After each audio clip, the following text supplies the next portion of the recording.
महाराष्ट्रातील पूजा खेडकर ह्या खरंच दोषी आहेत का? सध्या देशभरातल्या वेगवेगळ्या चॅनलवर हा प्रश्न धुमाकूळ घालत आहे आणि महाराष्ट्राची इज्जत कचऱ्यासारखी उधळत गेली आहे. जो महाराष्ट्र या देशामध्ये खूपच चांगला समजला जातो, त्या महाराष्ट्रातील लोकांनी असं करावं असं प्रत्येकालाच वाटत असेल. पूजा खेडकरनं हे केलं ते केलं म्हणून अनेक दोष आपण या पूजा खेडकरला देत आहोत. परंतु पूजा खेडकरसारखे कित्येक आय एस ऑफिसर या देशात आहेत, त्यांचं काय? पूजा खेडकरचा मुद्दा इतका जोर धरून प्रचार केला की दुसऱ्या एखाद्या मराठी माणसानं आय एस ऑफिसर होण्याचा प्रयत्नच करू नये. कारण तुम्हाला माहीत असेल की देशभरातले आय एस ऑफिसर जास्तीत जास्त उत्तर भारतीयपैकीच असतात. देशामध्ये की विषय नाही, उत्तर भारत आणि दक्षिण भारत सगळ्यात जास्त सवलती ह्या उत्तर भारतीयांनाच मिळतात. अफगाणिस्तानातून आलेली आर्य यांची वंशावळ उत्तर भारतीय लोकांमध्येच आहे आणि हे चालक चौकडे भारतीय सत्ता आपल्या हाताशी ठेवावी यासाठी अनेक प्रयत्न करीत असतात. भारताचा प्रांत कोणताही असो, त्या ठिकाणी उत्तर भारतीयांची व्यापारी थाटून असलेली दिसतात. म्हणजे दक्षिण भारतीयांची सगळी मलाई हे उत्तर भारतीय घेऊन जातात. तसंच मोठमोठ्या सरकारी नोकऱ्या व अधिकारी आपल्या इकडचेच राहावेत यासाठी हे आटोकाट प्रयत्न करीत असतात. होता होईल तेवढे आय एस अधिकारी हे आपल्याच फेवरचे असावेत हे यांचा मुख्य हेतू असतो.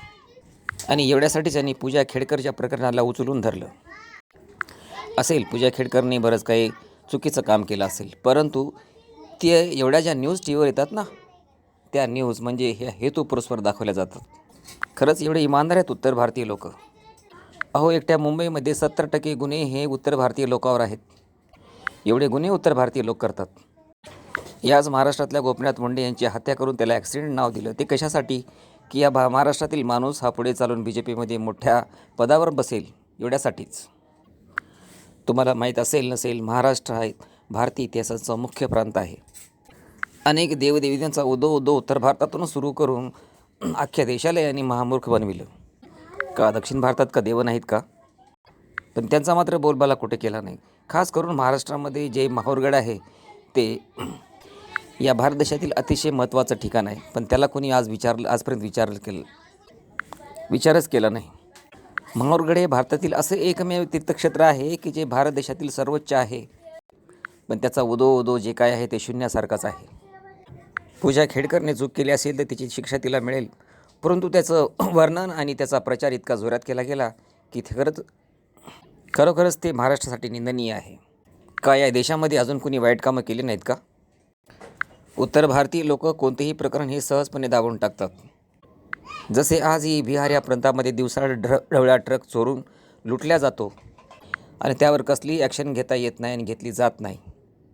आणि त्याच प्रांतातील लोक भारतभर फिरून सगळा धिंगाणा घालून लोकांना फसवत फिरतात. लोकांना क्राईम करायला शिकवण्याचे धडे शिकवतात. अशा लोकांना आजपर्यंत कोणी बंदी घातली नाही किंवा त्यांचा कोणीही प्रचार केला नाही. पण एका साध्या पूजा खेडकरचा प्रचार मात्र इतक्या जोरात केला गेला, ते आम्हाला अजिबात आवडलं नाही.